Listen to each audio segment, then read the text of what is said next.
So, first step of hosting is you want to look with loving eyes into the camera and make a connection with the viewer. Heads, yeah, Too perfect. loving? There we go, perfect. That's too loving. Okay. Okay, so here's your lines. So you Getting ready out of to... addiction is an incredible challenge, but there's a place in town that faces that challenge head on and aims to set addicted free. You ready to go? I'm ready. Okay, let's go. Getting out of addiction is an incredible challenge, but there's a place here in town that faces that challenge head on and aims to help the addicted be free. It starts up. Meet Mike. He's a plumber and he's just bought a work van from BC Teen Challenge. It's an organization that hasn't just given him a good deal, but also has changed his life. Came from a very dark place, a place of no hope, a place of just having nothing, just hurting the people that love me the most. I had an overdose. I missed the birth of my first son, Grayson. We were supposed to get married, which we had to cancel the whole wedding after it was all paid for.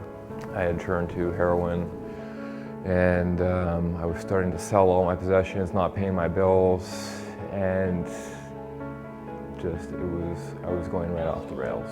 With nowhere else to turn, Mike realized that the best thing for him was the year-long faith-based program with BC Teen Challenge. The first dorm I was in. We're kind of like a modern-day monastery.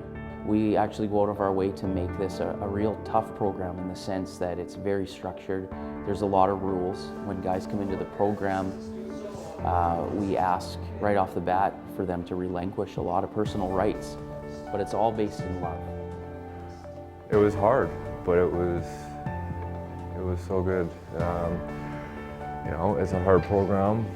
But I mean, at the same time, it was probably one of the greatest years of my life. It gives us a good chunk of time to really search ourselves and to get to the root of our problem and to find ourselves and to find God. One of the differences with Teen Challenge is that we're a faith-based organization, so we don't necessarily treat addiction like a disease, but we help people apply the grace of God and the love of God to a broken state that they're in. For this program, success isn't just being clean. Rather, it's so much more involving. All right, we got coffee here.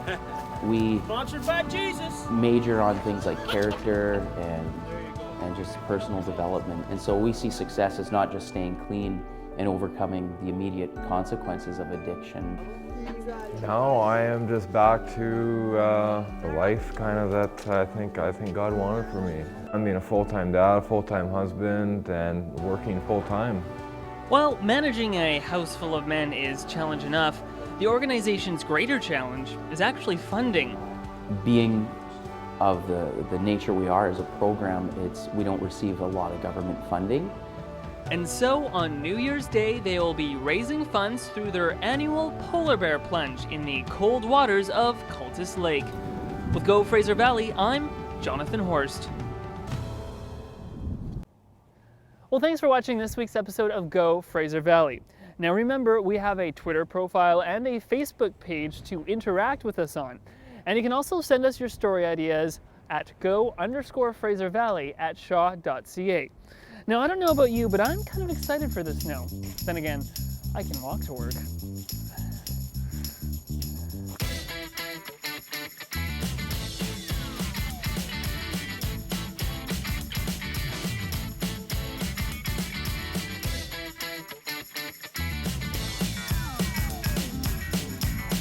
Our very own Danny Gonsalves found out how they put their head and their hearts together. What a bomb! What a bomb! One basket at a time.